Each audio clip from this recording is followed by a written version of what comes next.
Hello and welcome to Experiences and Perspectives, the podcast where we explore and reflect on how to live a healthy, joyous, and creative life. I'm your host Siddharth Srivastav, and today we have our guest Pratik Anand, the person who has got a PPO at Intuit. Welcome, Pratik. How are you feeling? A bit nervous, bro. Why? First time on a talk show. Great, it would be perfect. So let's begin with the talk. Tell me something about how you got into NIT Patna. Was it your choice or was it your bad luck? मजबूरी थी भाई. Number इतने अच्छे आए नहीं थे. जो best था ऑप्शन यही था. तुमने ब्रांच चेंज की थी ना? हाँ, ब्रांच चेंज की थी. किसमें से? इलेक्ट्रिकल से. मतलब पहले से ही टॉपर थे? नहीं यार, ऑनलाइन तो पूरा लक का खेल था ना. सब कोई जानता है. छुपाना क्या है. सही बात. तो ऑनलाइन वही था, तुम्हारा लक था, चेंज हो गया. बट ऑफलाइन में ज़्यादा CGPA. सही बात है. ऑफलाइन में ईमानदारी दिखी तो कुछ बढ़िया ही हुआ.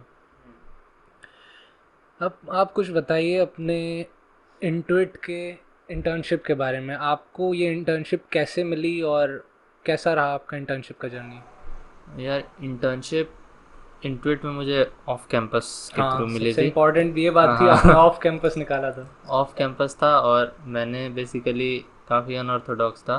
मैंने रेफरल वगैरह अप्लाई नहीं किया था उसके थ्रू. मैंने इंटुइट के HR को डायरेक्ट मैसेज किया था लिंक्डइन पे. लाइक कोई कॉन्टैक्ट सोर्सेज से एक दोस्त है हमारे. हाँ, पाटले. तो उसने बताया था कि लिंक्डइन पे एक HR है, उसको मैसेज कर, वो एक लिंक भेजते रही. तो मैंने भी सोचा कि भेज देता हूँ, मैं देखता हूँ कुछ होता है कि नहीं. ट्राई करके देखते हैं, भेजने में क्या बुराई है. तो वही भेज दिया. HR का मैसेज आ गया कुछ देर में. कॉल करके बोला उसने कि आज आपका वो है. तो मैंने बोला ठीक. तो जो क्वेश्चंस थे वो सिंपल ही थे. मतलब सिंपल तो नहीं थे, बनाए हुए थे पहले से, बाकियों की हेल्प की थी. तो वही सॉल्व किया, हुआ. अगले दिन इंटरव्यू शेड्यूल हुआ. इंटरव्यू क्लियर किया. 3 राउंड्स थे.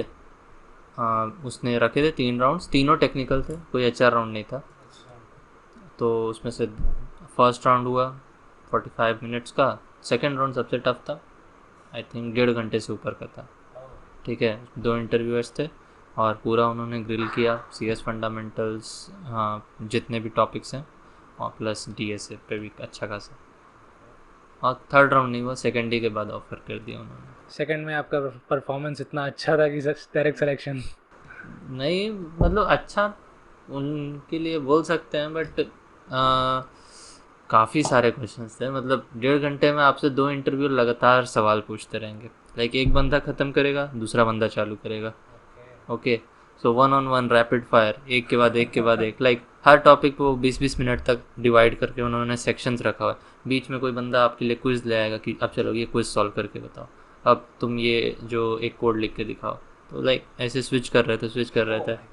हाँ, तो आपको इतने सारे क्वेश्चन थे कि बट नेचुरल है कि आप कम से कम 5-10% तो नहीं बता पाओगे. हाँ, वो तो है. तो कह नहीं सकते, पहली बार ऐसा एक्सपीरियंस था. इतना बड़ा, इतना टफ लंबा इंटरव्यू. तो मुझे ज़्यादा कुछ एक्सपेक्टेशन था नहीं. ठीक है, तो वही HR ने बोला कि ठीक था आपका परफॉर्मेंस, तो वही उन्होंने ऑफ़र किया. हाँ, और उसके पहले मैंने एक स्केलर का इंटरव्यू दिया था for some problem setter role या कंटेंट राइटर रोल. हाँ, मगर वो उसमें मैं बहुत बुरी तरीके से रिजेक्ट हुआ था. तो वो 2 एक्सपीरियंस थे बस मेरे पास, ज़्यादा कुछ नहीं था. बढ़िया. आप NIT पटना के one of the best coder माने जाते हैं, जो कि एक्चुअली है. तो आपने कैसे अपनी प्रोग्रामिंग जर्नी स्टार्ट की और क्या क्या चैलेंजेस आपको फेस करने पड़े? कुछ इस बारे में बताइए. प्रोग्रामिंग जर्नी ऐसा कुछ हाई फाई नहीं है ब्रो. हाई फाई तो किसी का नहीं. हाँ, मतलब स्टार्ट किया था इलेक्ट्रिकल डिपार्टमेंट में. हाँ, फर्स्ट ईयर में, फर्स्ट सेमेस्टर में ही. लाइक पाइथन से चालू किया था. ठीक है, बट वो कुछ था नहीं. उसके बाद मार्च के अराउंड 2021 में कोड शेफ देना चालू किया था. उसके बाद से जब ब्रांच चेंज वगैरह हो गया तो मैं पूरा फोकस हो गया या सत्यम कुमार उससे थोड़ी बातचीत हुई तो उसने बताया कि कोड शेफ कोड कोर्सेज कर ये वो कर। तो मैं भी थोड़ा कर रहा था पहले से मगर थोड़ा सा गाइडेंस अच्छा मिला तो उसके बाद मैं काफ़ी डेडिकेटेड तरीके से करने लगा और ऑनलाइन भी था तो आपके पास टाइम भी एनफ टाइम तो था। काफ़ी था। हाँ क्योंकि पढ़ाई तो क्लास की करते नहीं थे ठीक है। तो वहीं से रेगुलरली करते रहा और उसके बाद वही रेटिंग वगैरह प्रोग्रेस करती गई। उसके बाद सब कुछ प्रैक्टिस है, जितने प्रैक्टिस किया उतना सही रहा। हाँ प्रैक्टिस प्रैक्टिस प्रैक्टिस बस प्लेटफॉर्म्स बदलते गए, नंबर ऑफ क्वेश्चंस बढ़ते गए, स्किल्स बढ़ता गया। ऑनलाइन कुछ लोगों ने उस फ्री टाइम का सही फ़ायदा उठा लिया, कुछ लोगों ने फालतू में वेस्ट कर दिया, कुछ लोगों ने अलग चीज़ें की। आपने जिस मोटिवेशन से आप कॉलेज में एंट्री ली थी एनआईटी पटना में, आप उसी पे फोकस्ड रहे और तभी इस लेवल पे आपकी प्रोग्रामिंग स्किल्स अब हैं। हाँ मतलब थोड़ा सा तो डिसिप्लिन चाहिए होता कोई भी। डिसिप्लिन हर फील्ड में ही हाँ चाहिए, लेकिन आपका प्रोग्रामिंग में स्पेसिफिक बहुत ज़्यादा रहा।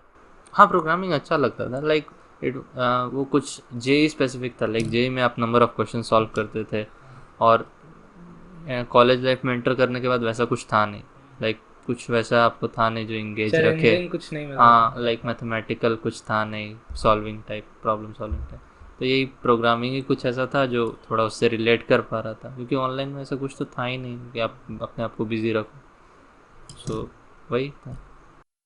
मतलब पहले से ही पूरे फोकस थे, दिमाग को हमेशा यूज़ करते रहना है, नहीं तो मैक्सिमम लोग जो जेई टाइम के टॉपर थे वो ऑनलाइन के टाइम पे उनका ब्रेन यूसेज हुआ नहीं, तो अब वो गधे होते जा रहे हैं।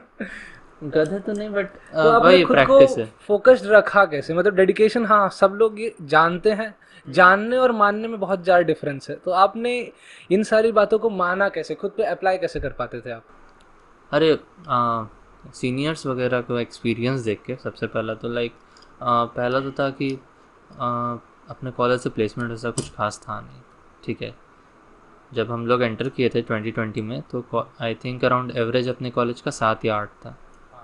ठीक है, और मेरे को फर्स्ट ईयर में पता चल गया था कि ऑन कैंपस कंपनीज काफ़ी कम आती है। लाइक 2020 का प्लेसमेंट इतना तगड़ा था नहीं। हाँ उस टाइम तो खराब हाँ था। ख़राब था। तो वो सीन देख के मैं पहले ही सोच लिया था कि भाई कुछ भी करना है तो लाइक ऑफ कैंपस ही हो पाएगा। ठीक है, तो ऑफ कैंपस ही का तैयारी करना था। तो फर्स्ट ईयर में मैं थोड़ा सा वेब डेव और यही किया था। तो वही सोच के कि कुछ एटलीस्ट 12 तक का भी कुछ हो जाए, 10-12 का, तो वही सोच के मोटिवेशन था भाई। वरना इतने पैसे खर्च करके भी कुछ हुआ नहीं तो वो बहुत बुरा लगेगा। सही बात है, पैसा ही मोटिवेशन है। पैसा, हाँ वही पैसा ही मोटिवेशन है और क्या। ये बात तो है, जेई की तैयारी इसीलिए की थी। जेई की तैयारी भी इसलिए की थी। अब आप कुछ अपने इंटर्नशिप के बारे में बताइए, क्या क्या आपको प्रोजेक्ट्स इंटर्नशिप के दौरान मिले और उनसे आपने क्या क्या चीज़ें सीखी? इंटर्नशिप के टाइम पे लाइक मेरा इंटर्नशिप 10 वीक्स का था।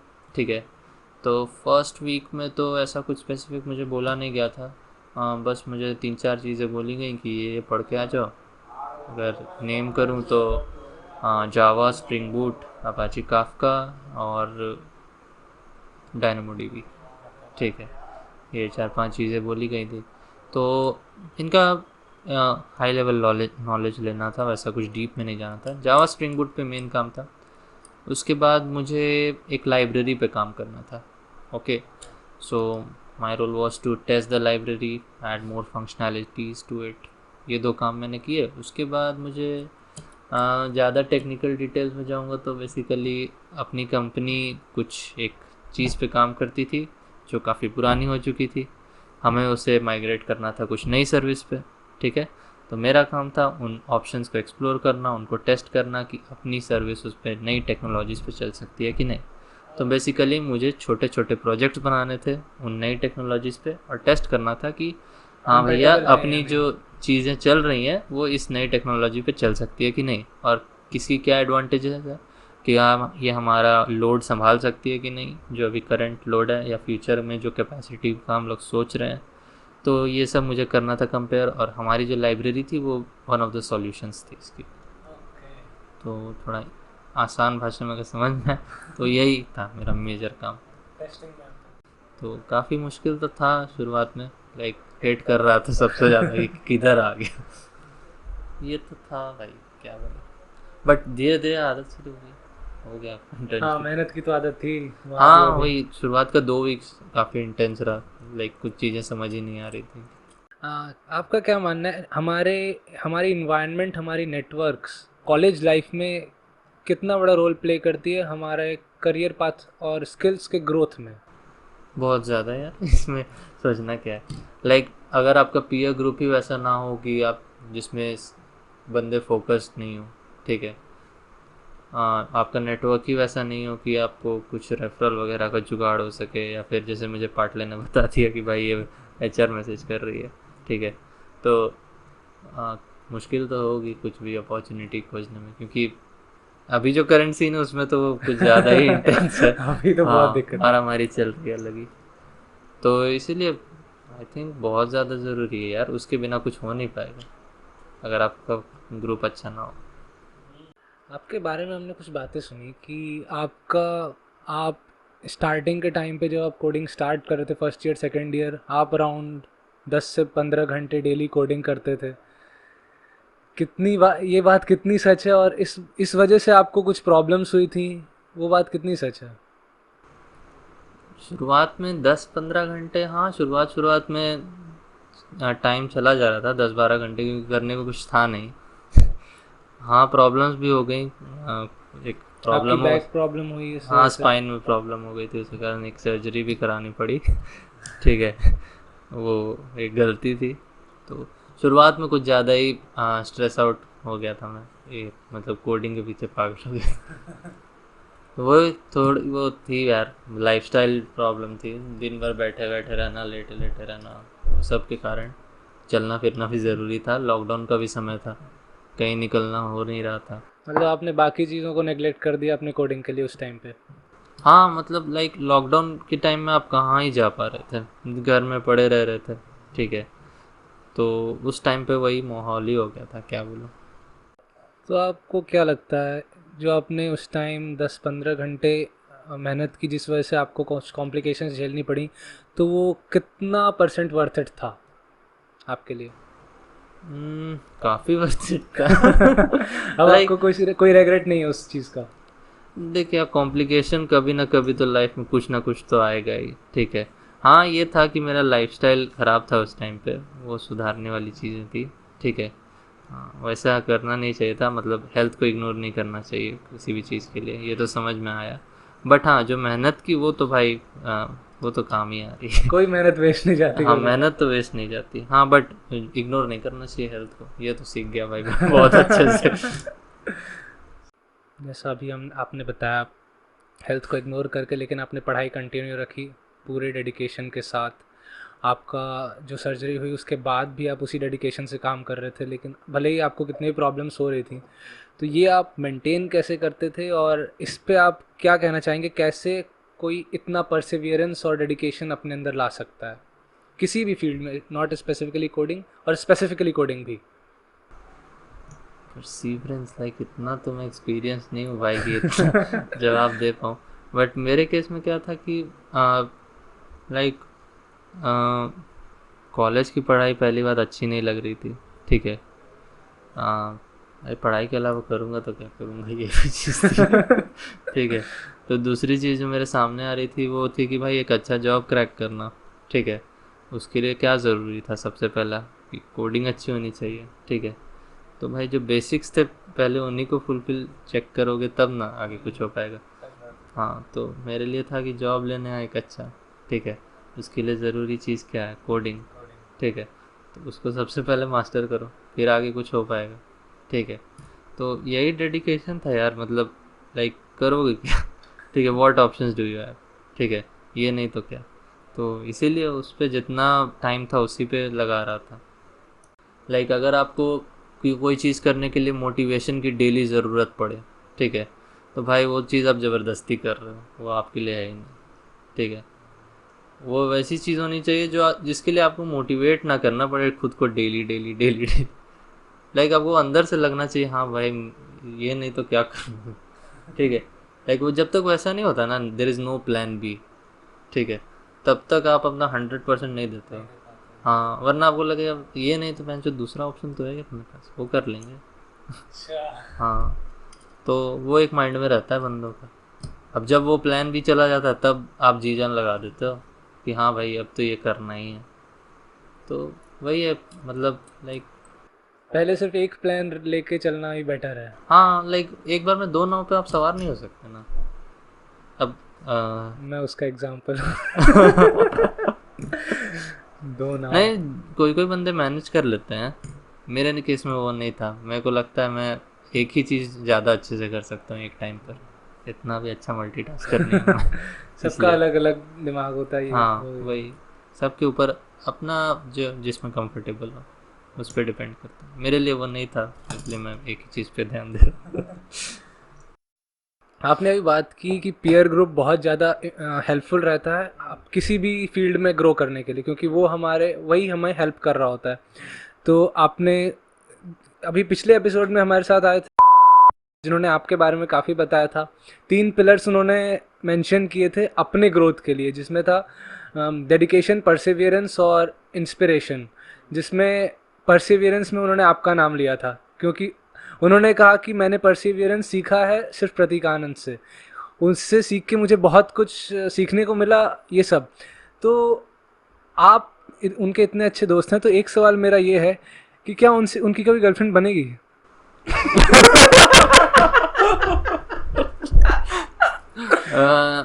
मुझे तो नहीं लगता। लाइक वो बंदा लड़की से ज़्यादा खुद शर्माने लगता है। वो लड़की के पास जाएगा, ठीक है, लाइक ये लड़की है, ठीक है, हमने बोल दिया कि भाई बहुत सही दिख रही है, वो जाएगा जाएगा जाएगा, ठीक है, यहाँ पे जाके स्टैचू हो जाएगा या फिर सीधे यहाँ से मुड़ जाएगा, कुछ उसके जाके बोल नहीं सकता है वो, ठीक है, बंदा अलग है भाई। तो आप उन्हें क्या गाइडेंस देना चाहते हैं, क्योंकि आप तो इस फील्ड में काफ़ी एक्सपीरियंस है।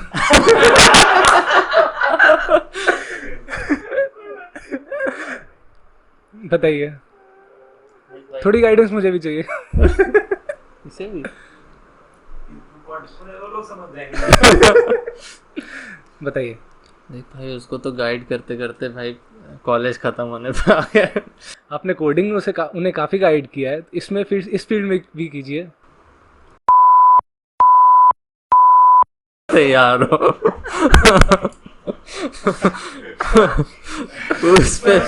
उसमें भी नहीं भाई, मेरा पहला टाइम चाहिए।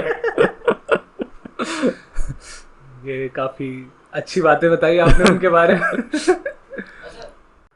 अभी जैसे आपने पिछले 3 साल से मेहनत करके ये पीपीयू अचीव कर ली है, अगले 4-5 साल में आपके क्या गोल्स हैं, प्रोफेशनली और पर्सनली? हाँ, एक प्रोफेशनली तो सबसे पहला गोल रहेगा कि स्टेबल थोड़ा सा होना कोई एक पॉइंट पे, और देखना कि मास्टर्स कोई फील्ड में कर सकते हैं कि नहीं, लाइक कोई इमर्जिंग टेक्नोलॉजी, जैसे कि आजकल देख रहा हूँ, लाइक मैं बहुत लोगों के प्रोफाइल देखते रहता हूँ, ठीक है, तो मैंने कुछ कुछ बंदों के देखा है कि लाइक वो मैक्सिमम का तो थॉट रहता है एमबीए वाला कि लाइक आईआईएम से एमबीए कर लो, बट मैं देख रहा था कि लाइक आईआईएम भी ठीक है, वो तो ऑब्वियसली आईआईएम है, ठीक है, बट और भी है, जैसे जिस फील्ड में आप काम करने वाले, like be a specialist in that field. हाँ, तो आपकी वैल्यू काफ़ी ज़्यादा रहेगी। हाँ, तो उस तरह से मैं देख रहा था, तो काफ़ी बंदे क्या करते हैं कि लाइक 4-5 साल के बाद वो जॉब किया उन्होंने उस फील्ड में, एक अच्छा खासा नॉलेज गेन कर लिया, and then they go for masters और पीएचडी समथिंग लाइक दैट, ठीक है, उस फील्ड में। तो मैं भी अगर टाइम रहा और वैसा कंडीशंस रहे तो वाई नॉट मास्टर्स कोई अच्छी फील्ड में जिससे मैं जुड़ा हुआ हूँ। हाँ, क्योंकि आपने कुछ लोग जैसे इस फील्ड में हैं वो रटने वाले हैं, इंक्लूडिंग मी। मैं खुद को किसी एंगल से प्रोग्रामर नहीं मानता, मैंने जितना भी सीखा है वो रटा हुआ ही है। अगर मैं 2 महीने एक हफ्ते कोडिंग छोड़ दूँ मैं भूल जाऊँगा।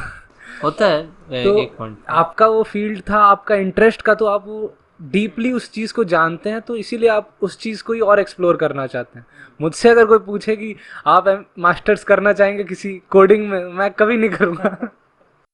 हाँ, वो इंटरेस्ट के ऊपर है यार, लाइक अगर आपको वो चीज़ अच्छा लगता है तभी आप ऑब्वियसली आप उसमें और डीप जाना चाहोगे। हाँ, वो भी मैंने अभी सोचा है, अब हो सकता है अच्छा ना लगे। हाँ, who knows the हाँ future। वही तो, इसलिए पहले से इतना प्लान करके क्या चलना। लाइफ इज़ अनप्रडिक्टेबल भाई। हो सकता है कि ना करूँ कभी मास्टर्स, हो सकता है MBA कर लूँ। तो वही IT सेक्टर में घुसने के बाद पता चलता है ना क्या ज़रूरी है क्या नहीं ज़रूरी है। और जब घर वाले खुश हो जाएंगे तब हम अपनी खुशी के बारे में सोचेंगे। तो फिर अब आप तब फिर अपनी खुशी के बारे में कब सोचेंगे? 1-2 साल बाद लाइक क्या शादी करना? कब करोगे ये बताओ? 2030 तक। 2030। हाँ अगले 7 साल में। हाँ 7 साल में हो जाएगा भाई। सही सही। हाँ DSA में आपने अराउंड 2-3 हज़ार तो क्वेश्चन बनाए ही होंगे ऑब्वियसली। तो ऐसा कोई क्वेश्चन बताइए जिसे सुन के कोडिंग छोड़ने का मन कर जाए। है।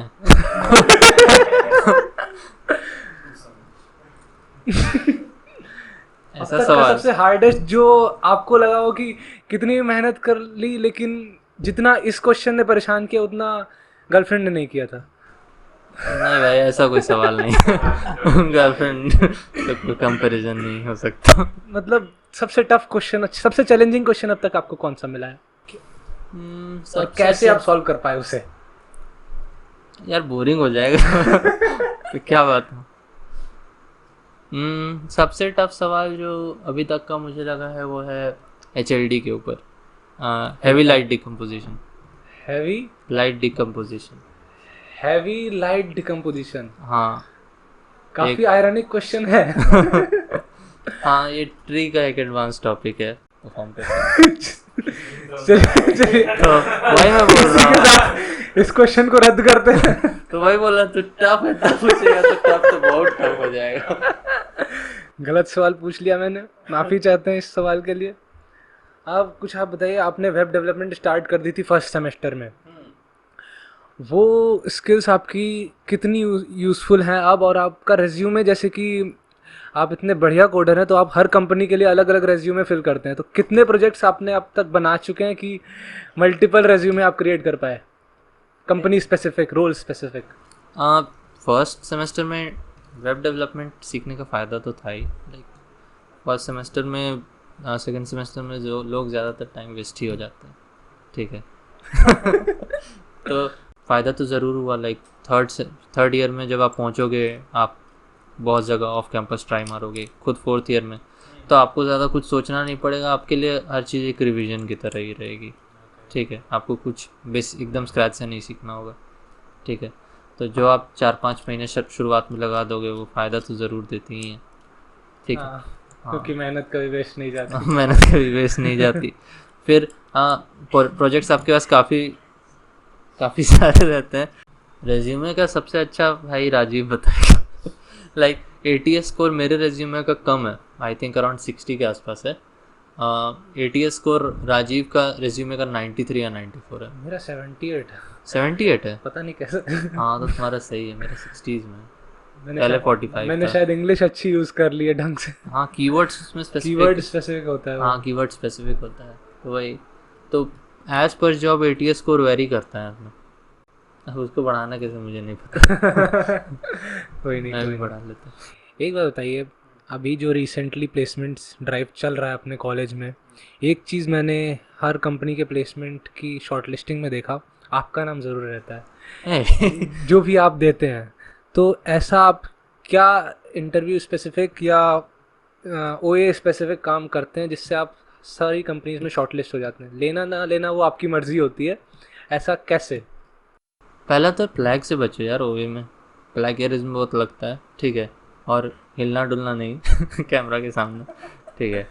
पहला ये 2 चीज़ें हो गई।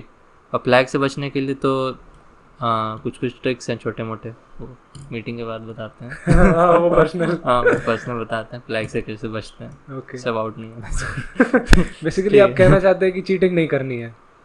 चीटिंग करो, स्मार्टली करो। पता नहीं भाई, छापने की भी कला होती है। नकल के लिए भी अकल चाहिए। हाँ नकल के लिए भी अकल चाहिए। तो वही प्लैग से बचना होता है पहला तो, ठीक है। कि अगर आपने कॉपी भी किया है तो हाँ कम से कम प्लैग से बच जाओ, ठीक है। और इंटरव्यू के लिए क्या है कि इंटरव्यू तो वैसे आसान ही रहता है, कॉन्फिडेंट रहो जितना। अगर नहीं आता है कुछ तो मत घुसो कि भाई मैं कुछ ना कुछ तो बता ही दूंगा, ठीक है। अगर कुछ ना कुछ बताना है तो इंटरव्यूअर को पहले बोल दो कि मैं कुछ ही बता पाऊँगा, मत वो, क्योंकि इंटरव्यूअर कोई भी चीज़ वो पूछेगा उसमें वो डीप डाइव करते जाएगा, ठीक है। और ऐसा कुछ भी टर्म मत बोलो जिसको जो आपको नहीं पता हो, ठीक है। लाइक अगर आपसे कुछ ओएस का चल रहा है इंटरव्यू, आपने कुछ बोल दिया कि फ्रैगमेंटेशन के बारे में, ठीक है, तो वो बंदा घुसेगा ही फ्रैगमेंटेशन में, ठीक है, क्योंकि उसने सुन लिया आपके मुंह से फ्रैगमेंटेशन, और वो बस भाई वर्ड्स पे ध्यान देता रहता है, वो इतना सही गलत नहीं सुनता है, ठीक है। वो बस देख रहा है कि हाँ बंदा कॉन्फिडेंस से बोल रहा है, मतलब इसे आ ही रहा होगा, ठीक है। अब उस वो अलग कीवर्ड सुना, वो तुरंत उस पर पॉइंट आउट करेगा, अच्छा फ्रैगमेंटेशन क्या होता है बताओ, ठीक है। और इसको आप अपने एडवांटेज पे भी यूज़ कर सकते हो, जान के आप कुछ कीवर्ड ऐसा बोल दो कि आपको उधर पहुंच जाए। हाँ इजी पे पहुंच जाए, ऐसा मैंने किया भी ठीक है। तो जानकर आप ऐसे इंटरव्यू को अपने अराउंड हाँ अपने अकॉर्डिंग मैनिपुलेट करो, और काफ़ी इजी चिल मूड में दो, ठीक है। अगर नहीं आ रहा तो तुरंत बोल दो कि हाँ ये नहीं आ रहा भाई, कुछ और दे दो यार क्वेश्चन, मैं बाकी के लिए प्रिपेयर्ड हूँ। वो आपके एडवांटेज में रहेगा कि आप भी इंटरव्यूअर का टाइम वेस्ट नहीं कर रहे और आपका भी टाइम वेस्ट नहीं हो रहा फालतू का, जो आप बता सकते हो आप बता रहे हो, ठीक है। लाइक इंटरव्यू का मूड अच्छा रखना होता है, वरना वो ऑकवर्ड हो जाता है सिचुएशन, आप सोच रहे हो इंटरव्यूअर कुछ और कर रहा है, वो नेचुरल है कि आपका फीडबैक खराब जाएगा। यही मेरे को तो कम्युनिकेशन और टेक्निकल स्किल्स का कॉम्बिनेशन सही। हाँ कम्युनिकेशन तो खास करके। कैसा लगा आपको मेरे शो पे आके? काफ़ी अच्छा था, इतना नर्वस होने का ज़रूरत नहीं था भाई। सच बात है, आप आके ही नर्वस हो गए थे जो नहीं होना था। हो गया था, और बाकी सब तो अच्छा था, पहली बार इतना महंगा माइक के सामने बोला। एक बात बताइए, मेरे शो का नाम है एक्सपीरियंसेस एंड पर्सपेक्टिव्स, तो एक बात ऐसी कुछ अपने लाइफ की ऐसी पॉइंट्स बताइए जो आपको लगता है आप अभी तक आपने सीखी और वो आप एज अ लाइफ लर्निंग हमेशा अपने साथ लेके चलेंगे। पहला तो है कि अगर कोई फील्ड में अच्छा होना है तो मिनिमम कम से कम 6 मंथ तो देने होंगे ठीक है, ये एक लाइक थंब रूल है, ठीक है। कम से कम 6 महीने दे कर देखो, 6 महीने में कुछ ज़्यादा होगा नहीं, उससे पहले रिजल्ट नहीं चेक करना। हाँ उससे पहले रिजल्ट नहीं चेक करना चाहिए, पहला तो ये हो गया। दूसरा हेल्थ इज़ वेल्थ ठीक है, हेल्थ के साथ कुछ खिलवाड़ नहीं, अगर कोई चीज़ आपका हेल्थ ख़राब कर रही है छोड़ दो उसको, ठीक है, वो आपके लिए नहीं है, ठीक है। और थर्ड क्या बोलूँगा, हाँ मेंटल पीस भाई साहब, वो सब भी बहुत ज़रूरी है। लाइक पैसे ही सब कुछ नहीं है, अब उसके लिए आप ऐसा नहीं है कि 12 घंटे 14 घंटे 15 घंटे काम कर ही रहे हो, ठीक है, वो सब नहीं करना। और सेटबैक्स तो, और चौथा बोल सकता हूँ सेटबैक्स ज़रूरी होते हैं, ठीक, लाइक लाइफ में अगर आप फेल नहीं करोगे लाइफ में मैक्सिमम टाइम तो आप इतना बार जीतोगे भी नहीं, ठीक है। फेलियर इम्पॉर्टेंट होता है, आप उसी से सीखते हो, वरना हर बार जीतोगे तो आप सीखोगे कब, ठीक है। तो यही सब पॉइंट्स है ब्रो हर चीज़ में कुछ ना कुछ पॉजिटिव, कुछ लाइक ट्रेडिशनल जो क्लीशे वही है और क्या, हाँ मगर डीपर मीनिंग है भाई सब में हर चीज़ का, सही बात है। सबसे ज़्यादा बोलूँगा सेल्फ डिसिप्लिन, ठीक है। लाइक डिसिप्लिन होना चाहिए आदमी को, लाइक अगर वो कुछ डिसाइड किया है तो कम से कम बाकी बंदे उस पर भरोसा करते हैं, उस चीज़ को वो कर लेगा, तो कम से पे टिकना। हाँ बात पे टिकना, क्योंकि अगर आप परफॉर्म नहीं कर रहे हो तो बेसिकली आप पे बहुत लोग उम्मीद लगा के रखे हैं, तो उनकी फीलिंग्स का आप इंसल्ट कर रहे हो बेसिकली। तो ये सब पॉइंट्स यार, खुद को बुरा लगता है अगर आप परफॉर्म ना करो अच्छा, ऊपर से बाकियों का भी आपके ऊपर उम्मीदें हैं बहुत। सेल्फ ऑनेस्टी सबसे इम्पोर्टेंट है, तभी हाँ। हम खुद के साथ ऑनेस्ट रहेंगे तो बाकियों के साथ भी रह पाएंगे। हाँ भाई, और डिसिप्लिन सबसे ज़्यादा। बहुत कमाल की एडवाइसेस दी आपने मेरे से ज़्यादा अंकुर देता है भाई, अंकुर भैया तो हैं ही महान, उनकी एडवाइसेस तो ली हमने, दोबारा बुलाएंगे कभी उन्हें, मुझे भी बुलाना जरूर यार जरूर उसके साथ आपके साथ। Thank you so much for coming to my show. It was great to have you on my podcast. It was a lovely interview and talk with you. You gave a lot of great advices to me, which were just amazing. Thank you, Pratik Anand sir. This is Siddharth Srivastav signing off. See you next time. Till then, stay sane and keep exploring. Bye bye.